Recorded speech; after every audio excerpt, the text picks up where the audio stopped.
El culto a la diosa madre aparece en todas las culturas.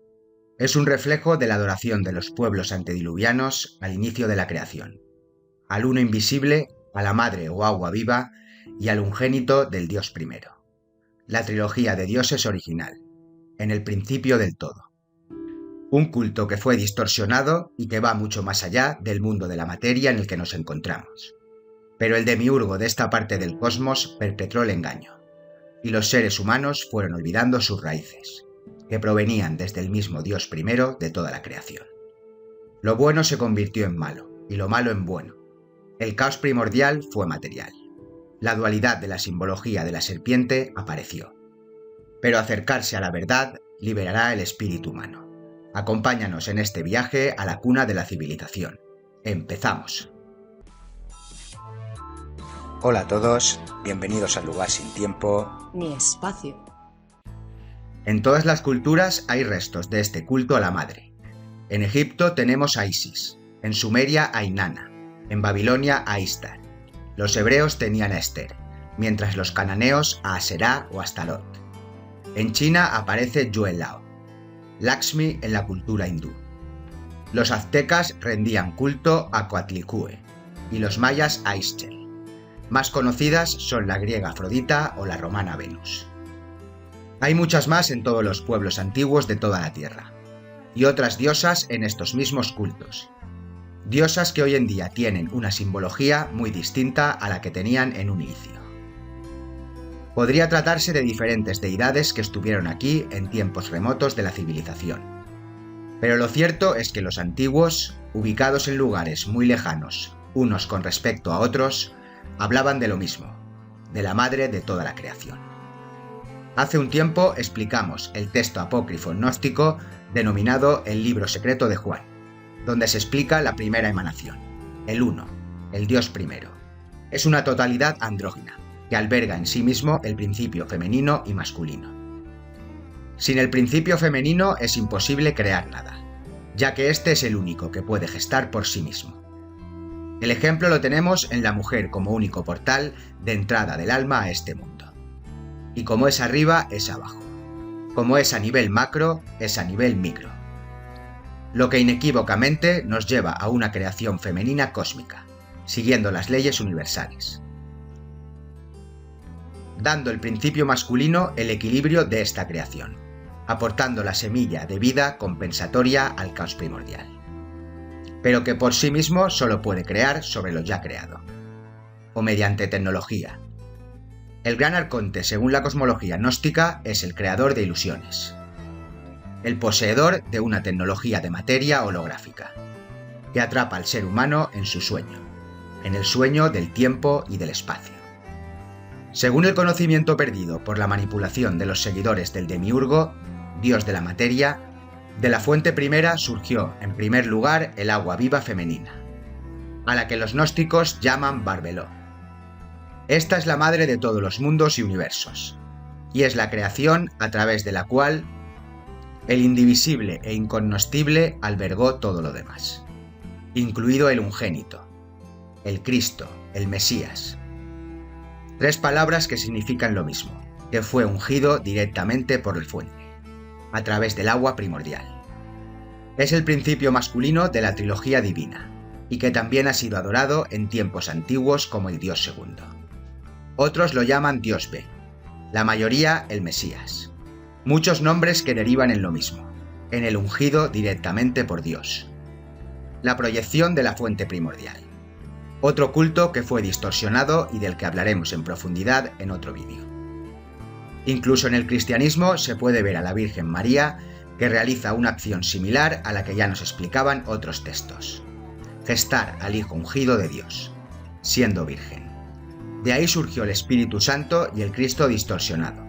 El concepto parece el mismo, pero en esta versión de la historia la diosa es una mujer terrenal doblegada al Dios de la materia, a Yahvé, a Yaldabaoth, al demiurgo, a Ra.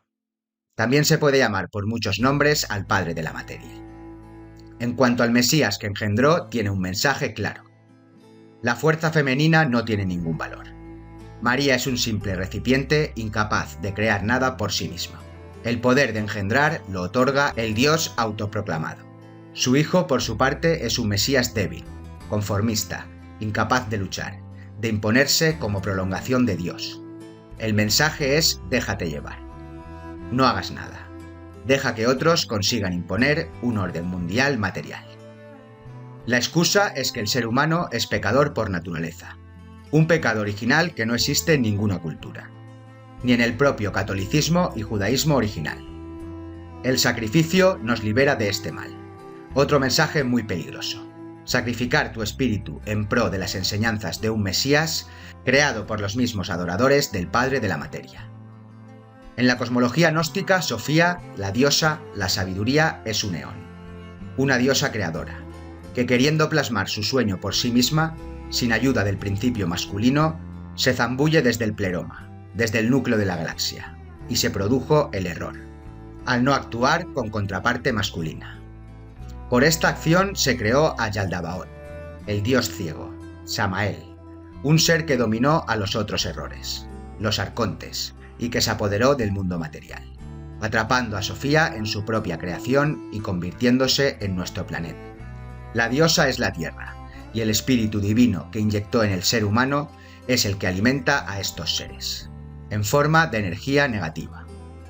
Si miramos la historia y el mundo hoy en día, se puede ver el odio, las disputas, el miedo, el sufrimiento de nuestra especie, algo que va en contra de nuestra naturaleza, por mucho que se diga lo contrario.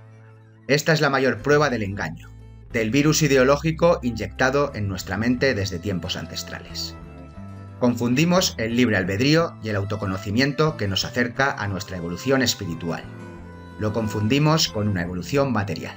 Pero claro, tras miles de años de religiones, ciencia y educación orientada hacia esto, nuestro camino se ha desviado del original. El principio femenino de la creación queda ya muy lejano. Pero es algo que no se puede borrar por completo, solo distorsionar y ocultar a simple vista. Los textos, la arqueología y las señales enterradas en la arena de los tiempos no se pueden eliminar por completo. Hay que abrir los ojos y ver.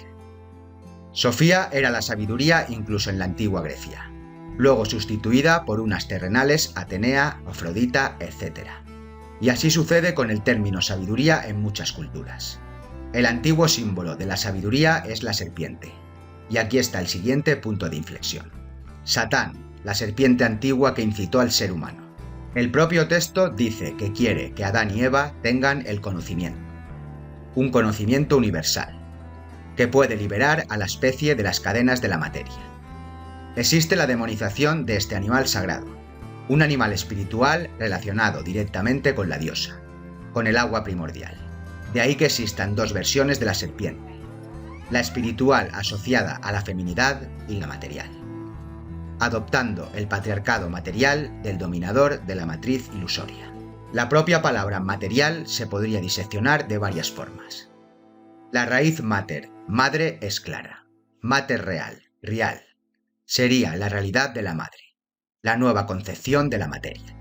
En latín, el sufijo al significa conformidad, pertenencia o semejanza, por lo que sería semejante a la madre, conforme a la madre, o perteneciente a la madre, pero nunca sería la madre misma. Sería una sustitución de esta, una sustitución material. La educación es un campo también muy domesticado y manipulado, de ahí que la universidad se denomine como alma mater, el alma de la madre o la madre que alimenta, una vez sustituida por conceptos ateos materiales. A veces ni es necesario borrar los conceptos, simplemente hay que camuflarlos, sustituirlos, darles otro significado y con el paso de los siglos la memoria ancestral se habrá perdido. Dicha sustitución se produjo en el pasado de múltiples formas. Se puede apreciar claramente en la famosa ramera antigua de Babilonia, donde la política y la religión se mezclaron en las primeras formas de monoteísmo incontestable. El Enuma Elis, el mito de la cosmología mesopotámica, del que hemos hablado en varios programas, nos muestra cómo Marduk, un dios de escala inferior, al igual que Yahvé, se encumbra como dios absoluto, adquiriendo las propiedades de la fuente primera, cualidades que solo puede tener el uno original. La forma de conseguir esta hazaña es eliminando la feminidad. Marduk derrota a la serpiente Tiamat, el agua primordial femenina, adornada como un monstruo, cuando en realidad es el principio femenino creador. El agua viva es la madre de todos los universos. Al romper este molde, destruye la feminidad y abraza el patriarcado monoteísta de la materia. La religión de Ra, de Yaldabaoth, el demiurgo. La misma vía que posteriormente abrazará Yahvé al derrotar al Leviatán o el Mesías moldeado de los cristianos enfrentándose a la serpiente maligna. Satán, que se fusiona con el portador de la luz, con Lucifer. Esta es la famosa serpiente Kundalini, dual en cuanto que puede abrazar la espiritualidad o la materia. Es el símbolo de la medicina, de la sabiduría secuestrada por la medicina actual. En tiempos antiguos, el conocimiento de las plantas era considerado como hechicería. La palabra griega farmakón significa veneno y remedio. Vemos de nuevo esta dualidad, en la que los opuestos son lo mismo dependiendo de la óptica. Una vez más, adoptaron un símbolo y lo transformaron. Los propios hebreos primitivos adoraban a una trilogía de dioses por encima de los demás. El o Elión, el Altísimo, el Dios primero, junto a Será, la madre de la fertilidad universal, y Baal, el señor de la tormenta, que en todas las culturas representa al verdadero Mesías, al dios guerrero del rayo, pero que más tarde denostaron en el judaísmo medieval. Baal Belcebú, el señor de las moscas, ya no era el señor de la tormenta. Estos tres poderes no son más que los tres primeros poderes de la creación, que mencionaban los pueblos antiguos y que hemos visto en el libro apócrifo de Juan. Adoptar símbolos ancestrales y burlarse o satanizar cultos originales de los primeros pueblos que adoraban a la madre es una tónica común en todos los dioses impostores de todas las culturas repartidas por el mundo, que son el mismo Dios, el controlador del tiempo y del espacio, que nos aleja del espíritu universal, del mundo increado, donde no existen estos conceptos. Nos aleja del lugar sin tiempo ni espacio, el reino del Dios primero.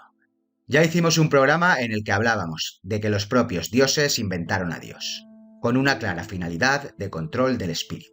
Domar el espíritu indomable, la parte femenina y adormecer el libre albedrío, creando una ilusión de libertad en la que no existe tal. Es el sueño húmedo de todos los seguidores del dios de la materia.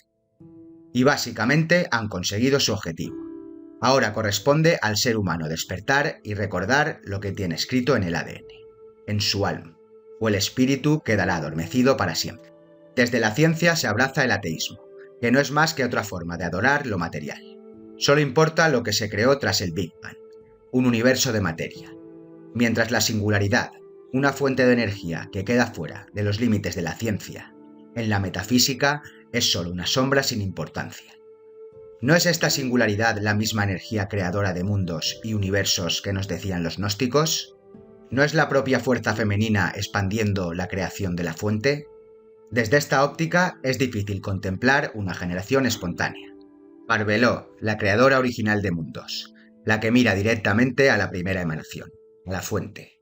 Sofía, la madre naturaleza, la Pachamama o madre tierra, ha sufrido una inyección en los últimos tiempos. Desde la teoría de James Lovelock en los años 70, Gaia, la tierra viviente, cuyo nombre hace alusión a la diosa griega Gaia o Gea. También aquí hay que tener cuidado con las trampas en el lenguaje y las teorías de la nueva era. El feminismo adoptado en la actualidad es un contragolpe a esta concienciación, donde la feminidad quiere sustituir a la masculinidad, y no simplemente dedicarse a buscar su camino individual, un camino que tiene mucho más cercano al ser la única fuerza que puede gestar, y por tanto las únicas en traer más almas a este mundo. La mujer ya está a caballo entre los dos planos por naturaleza. De ahí el esfuerzo de los patriarcales del dios material por enterrar sus habilidades innatas. Hasta aquí el programa de hoy sobre la diosa madre y sus connotaciones desde tiempos antiguos. Hay mucho más que exponer sobre este tema, pero hemos intentado resumir algunos conceptos para no alargar mucho el vídeo. Seguiremos ampliando este tema y otros similares, ya que hay mucho temario digno de análisis y debate. Que cada uno saque sus propias conclusiones. Nos despedimos desde el lugar sin tiempo ni espacio. Si te ha gustado el vídeo os agradecemos un like y no olvides suscribirte para seguir indagando en los misterios de la humanidad.